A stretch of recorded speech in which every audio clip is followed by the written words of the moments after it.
I didn't want to create this video, but I felt like I had no choice. You see, eBay is losing sellers and they're losing them fast.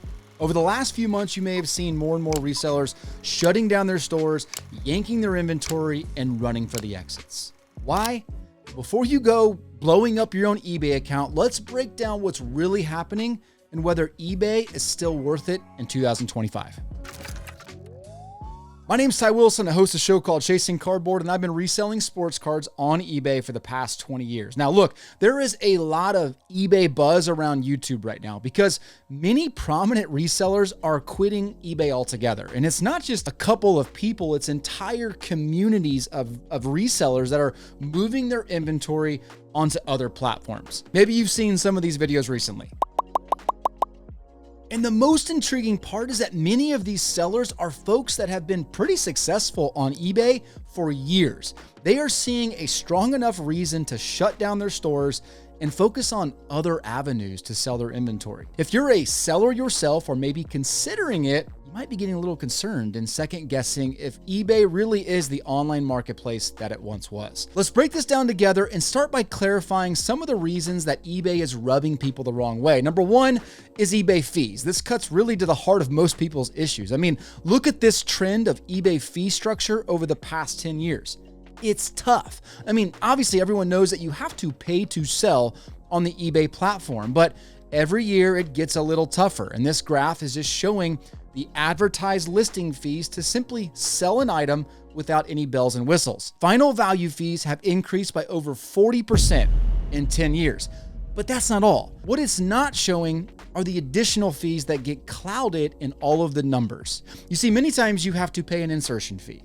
Then you also have to pay final value fees on shipping and taxes.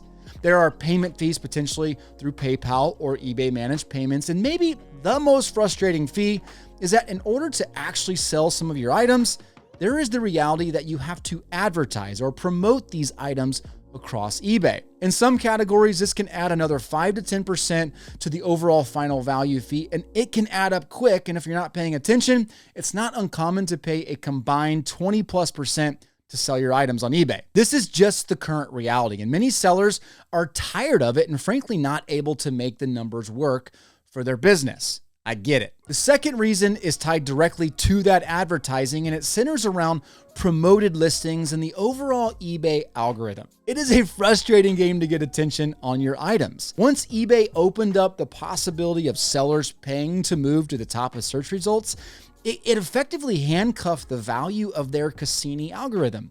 Because even if you do all of the right things to get your items leveraging the eBay engine and activating the algorithm, it doesn't really matter if someone pays a few extra percentage points to move their item above yours. They get the top spots. So frustrations are growing with this simple difficulty of just getting views on your items.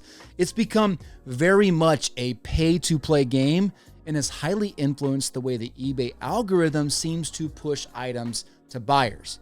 Look, from eBay's perspective, it makes perfect financial sense. You push a promoted item higher up the chart, they get a higher final value fee if the item sells, and a double whammy if the item being promoted is more expensive. But for new sellers jumping into the game, it can be a brutal journey, and you have to optimize and stand out in such a powerful way, or you'll just end up falling through the cracks of the eBay search results. This is a frustration that is shared among nearly all of the sellers leaving the platform. The third major complaint amongst sellers is one that I can definitely relate to, and that is eBay prioritizing buyers over sellers. Now, let me first say that I really do believe eBay has made a ton of progress in this category. In the sports card world, the integration of the authenticity program was a huge win for sellers.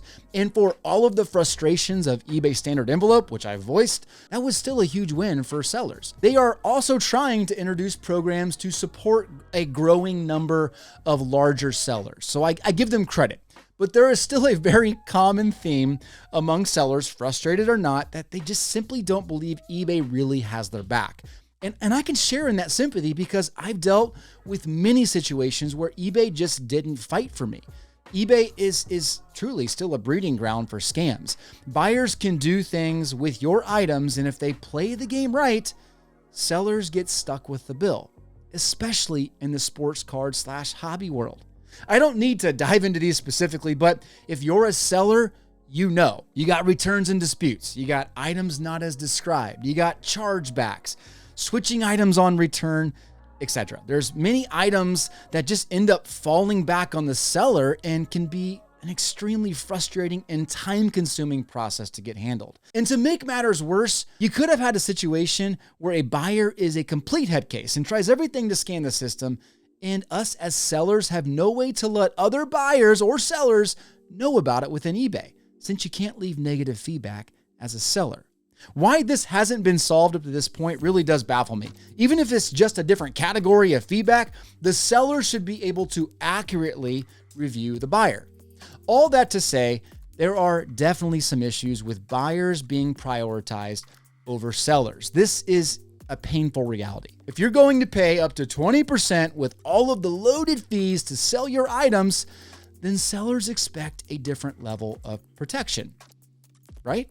Those are some of the primary reasons that sellers are getting frustrated and running for the exits. But I'd argue that many of these sellers are quitting eBay not so much because of their growing frustrations, but rather the growing opportunities that now exist outside of eBay, especially in the sports card world. I mean, there are plenty of platforms that now drive an actual audience to your listings. You have static marketplaces like My Card Post, you have My Slabs, Facebook Marketplace, Mercari, District, and many more. And you also have a handful of live auction platforms that are making the transition fairly easy. You got Whatnot, you got Loop, Fanatics Live, you got eBay Live, TikTok, you've got Drip, and you got many more. And those live auction platforms can be great alternatives for those content creators who can leverage their audience to build a following on the live auction platform. Many of these options didn't exist 5 years ago, and now you can pick from multiple platforms with established audiences. It's kind of a perfect storm for the exodus of sellers, and I wouldn't be surprised to see that trend continues. But before I give my response to all of those things, let me give you two quick items to think about. Number one, take 10 seconds and join our free email list. I'm loading it with eBay and Reselling Insights, and it's free. Number two, tell me what you think. How are you feeling about the selling process on eBay? Let us all know in the comments, and I'm sure you'll probably ruffle many feathers with your experiences. Okay, so we laid out some of the main reasons sellers are leaving. And like I said, I can sympathize with nearly all of them. Those are real frustrations, and I really hope, and I do believe, that eBay wants to figure out a solution to those problems. But I look at all of this a little bit differently maybe than most. As you know, I sell hundreds of thousands of dollars of sports cards on eBay every single year. And what I've come to learn is that to be successful on this platform, you don't need an algorithm to consistently and constantly push your items to the top. You don't.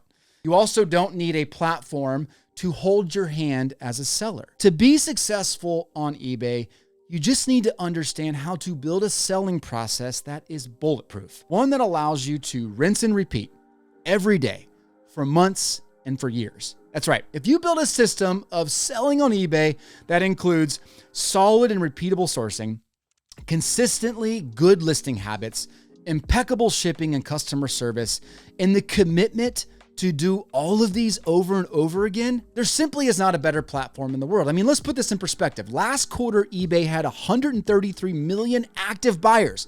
Outside of Amazon, eBay is still the online marketplace in the world, and it's the platform that continues to provide endless life-changing opportunities to resellers across the world, including myself, and hopefully including you. I mean, I personally love seeing other large sellers leave eBay, especially in my category, because it just means that I've outlasted them, and the work that I've put into building my reselling business has allowed me the satisfaction of pushing closer to the top. Now, don't get me wrong, I've dabbled in other marketplaces, as you may have seen before, and we are right now looking at maybe pushing some higher end items to a few auction houses in 2025. Stay tuned for that. But our main engine is eBay. And if I look at the current list of complaints, I'd answer them with 3 quick tips to help keep you focused on growth. Number one, just accept the fees. You are paying to get access to audience. The cost to market your product to millions of people each and every day would be exponentially higher on your own. So the fees, while frustrating, are just a cost of doing business. Factor those into your buying and stop whining about it. Number 2, button up your processes. The reselling game is not complicated, but if you don't understand your entire process, you will get exploited, either by a crafty buyer or by just simply having ignorance on your part. You can fix all of that by simply streamlining the way you do things and keeping your reselling engine well-oiled. One easy way to do that is to subscribe to our free email list, where we send out weekly or bi-weekly tips. Okay, number 3, figure out what works and do it more. The most successful resellers I know understand their lane. They buy what they know and they sell what they know, and they focus on that every single day. Find your lane within eBay or reselling in general and don't deviate. Commit yourself to being the best inside your niche, inside your category, and you'll be blown away with what happens. Now look, in my book, the overall positives of eBay far outweigh the negatives. Because of that, we're going to continue putting our effort into building our reselling brand across eBay and do our best to help you do the same. If you want more eBay reselling content like this, be sure to like and subscribe. Catch you next time.